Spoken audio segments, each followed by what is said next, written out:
दोस्तों नमस्कार, आपका स्वागत है शशांक सर विद केमिस्ट्री में। क्लास 10th के हिंदी मीडियम और इंग्लिश मीडियम के बच्चे जरा ध्यान दें।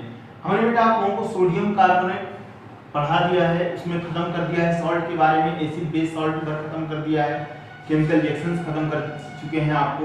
आज मैं थोड़ा सा फार्मूला मेकिंग बता देता हूँ आपको, यानी रासायनिक सूत्र कैसे बनाया जाता है, उसके लिए किसकी जरूरत पड़ चुकी है। थोड़ा सा आप 9th में भी ध्यान दिए थे, आज एक बार उसको हम लोग देख लेते हैं, रिवाइज कर लेते हैं, जरा समझने की कोशिश करिएगा। मैंने आपसे कहा था कि कभी भी अगर कोई भी फार्मूला अगर बनाया जाता है केमिकल फार्मूला, तो उसके लिए मैंने आपसे कहा था कि केमिकल फार्मूला को बनाने के लिए सबसे पहले एक तरफ पॉजिटिव आयन, यानी पॉजिटिव आयन का मतलब होता है धनायन, और एक तरफ आपके पास एनायन होना चाहिए जिसको हम लोग नेगेटिव आयन बोलते हैं। क्या बोलते हैं इसको? Negative ion.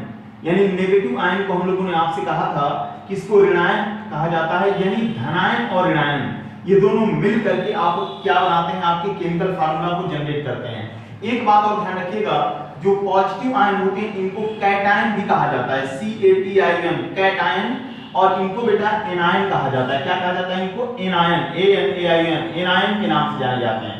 यानी जो एनायन होते हैं वो आपके नेगेटिव चार्ज वाले होते हैं, जो आपके पॉजिटिव आयन होते हैं उनके ऊपर कौन सा चार्ज होता है? प्लस का चार्ज होता है। तो मैंने कहने का मतलब यह है कि कुछ हमारे पास पॉजिटिव आयन है और कुछ हमारे पास नेगेटिव आयन है, जिनके मिलने से आपका फार्मूला मेकिंग होता है, फार्मूला बनाया जाता है, रासायनिक सूत्र केमिस्ट्री के अंदर बनाया जाता है, जो चीज बहुत जरूरी है। अब जरा हम लोग ध्यान देते हैं, जैसे मैं पॉजिटिव आयन के अंदर ले रहा हूं Cu+, इसको बेटा कहा जाता है क्यूप्रस, याद रखिएगा इसको क्यूप्रस के नाम से जानते हैं। Cu+2 इसको क्यूप्रिक कहा जाता है। क्या कहा जाता है इसको? क्यूप्रिक के नाम से जाना जाता है। अगला मैं बढ़ता हूं आपके सामने, जो होंगे Fe+2, Fe+2 को बोला जाता है फेरस। क्या बोला जाता है इसको? फेरस। अगला है Fe+3, इसको बेटा बोला जाता है फेरिक। क्या बोला जाता है इसको? फेरिक। फिर से ध्यान दीजिए, Cu+ cuprous, Cu+2 cupric, Fe+2 ferrous, Fe+3 ferric. आगे बढ़ते हैं Pb+2, Pb+2 बोला जाता है प्लम्बस। क्या बोला जाता है इसको? प्लम्बस के नाम से जाना जाता है, ये प्लम्बस बोलते हैं। Pb+4 इसको बोला जाता है प्लम्बिक। क्या बोला जाता है इसको? प्लम्बिक के नाम से जाना जाता है। Pb+4 को बोला जाता है प्लम्बिक। इसी तरीके से आगे आप आएंगे तो अगर हम पॉजिटिव आयन की बात करेंगे तो इधर की तरफ ले लेता हूं मैं Sn+2, Sn+2 को बोला जाता है स्टैनस। क्या बोला जाता है इसको? स्टैनस। अगला है Sn+4, इसको बेटा बोला जाता है स्टैनिक। क्या बोला जाता है इसको? स्टैनिक। इसके आगे आप लोग देख सकते हैं, आपके पास मैंने बताया Cu+ cuprous, Cu+2 cupric, Fe+2 ferrous, Fe+3 ferric. आगे बढ़िए, Pb+2 को बोला जाता है प्लम्बस, Pb+4 को बोला जाता है plumbic. It's all is the positive ion, और इनका बहुत बड़ा कंट्रीब्यूशन होता है किसी भी केमिकल फार्मूला को बनाने के लिए। आप जितने भी केमिकल फार्मूला पढ़ते हैं, चाहे वो लेड क्लोराइड हो, लेड नाइट्रेट हो, क्यूप्रस सल्फेट हो, क्यूप्रिक नाइट्रेट हो, तो जितने भी फार्मूला आप पढ़ते हैं उनके लिए इनका होना बहुत जरूरी है।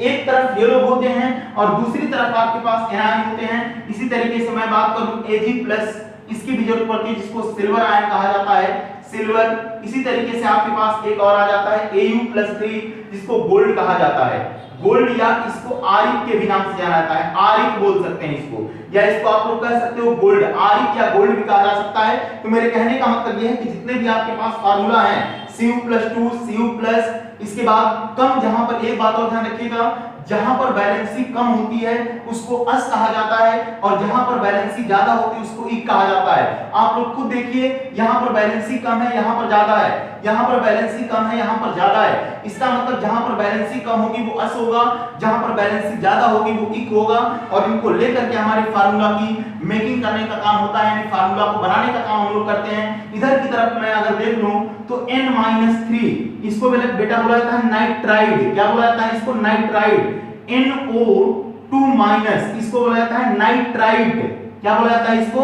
नाइट्राइट कहा जाता है। N-3 का मतलब नाइट्राइट होगा, NO2- का मतलब होता है नाइट्राइट, और NO3- इसको बोला जाता है नाइट्रेट। क्या बोला जाता है इसको? नाइट्रेट। इसी तरीके से आगे बढ़ जाइए कि अगर ये चीजें आपके पास लिखी हुई हैं, इसी तरीके से मैंने आपसे कहा था S-2, याद रखिएगा, इसमें बहुत कंफ्यूज होते हैं आप लोग, सल्फाइड बोलते हैं, और SO3-2 इसको सल्फाइड कहा जाता है। याद रखिएगा N-3 नाइट्राइड होगा, नाइट्राइड NO2 माइनस नाइट्राइट होगा, NO3 माइनस नाइट्राइट होगा, वो सॉरी इसको नाइट्रेट बोलेंगे, NO2 माइनस नाइट्राइट होता है, ये नाइट्रेट होता है आपका, S-2 सल्फाइड हो जाएगा, SO3-2 इसको सल्फाइड बोला जाएगा। इसी तरीके से अगर आप लोग देखना चाहेंगे तो एक बात जरा ध्यान दीजिएगा कि अगर आपके पास जितने भी नेगेटिव आयन वाले हैं, अगर हम बढ़े आगे तो SO4-2 को कहा जाता है सल्फेट। क्या कहा जाता है इसको? सल्फेट कहा जाता है। CO3-2 इसको बेटा बोला जाता है कार्बोनेट। क्या बोला जाता है इसको?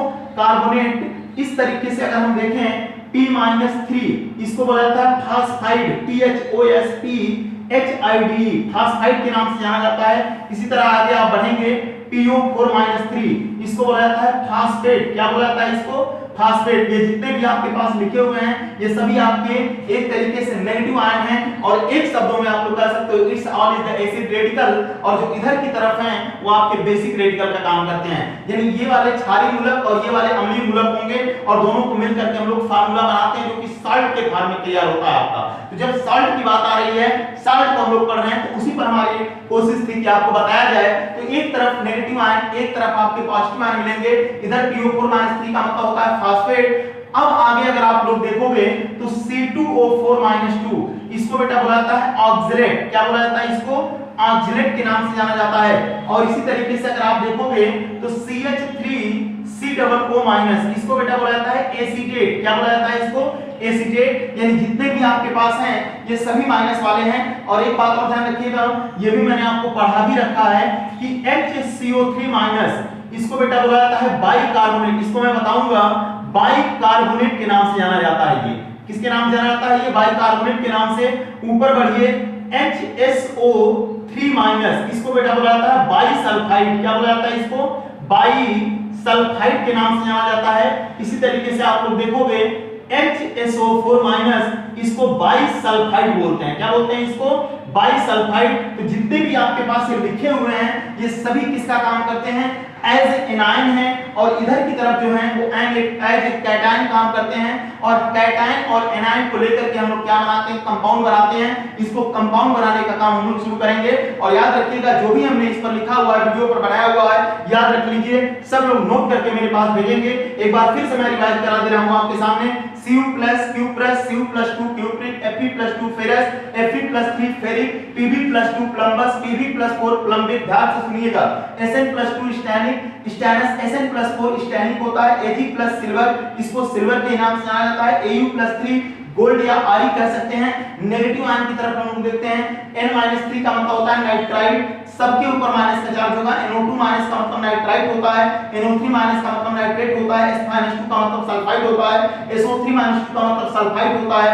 आगे बढ़िए CO3- का मतलब कार्बोनेट होता है। SO4- का मतलब सल्फेट होता है। P-3 का मतलब फास्फाइड होता है। आगे बढ़िए C2O4- ऑक्सलेट को बोलते हैं। CH3COO- एसीटेट को बोलते हैं। PO4- फास्फेट को बोला जाता है। HCO3- बाइकार्बोनेट को बोला जाता है। HSO3 के ऊपर भी एक माइनस होता है, बाइसल्फाइड बोला जाता है, सल्फाइड। और HSO4- को बाइसल्फेट बोलते हैं। और याद रखिएगा इस प्रकार मैंने आपके पास कोशिश किया है कि लगभग जितने भी कैटायन और एनायन हैं एक साथ रख दिए जाएं। और कल हम लोग इस पर वीडियो बनाएंगे जो कि मेकिंग फार्मूला होगा इनको लेकर के। और याद रखिएगा इनको लिख लीजिएगा, नोट करिएगा, और मेरे पास नोट करके आप लोगों को दिखाना है किस तरह से आपका काम हो रहा है। Thank you.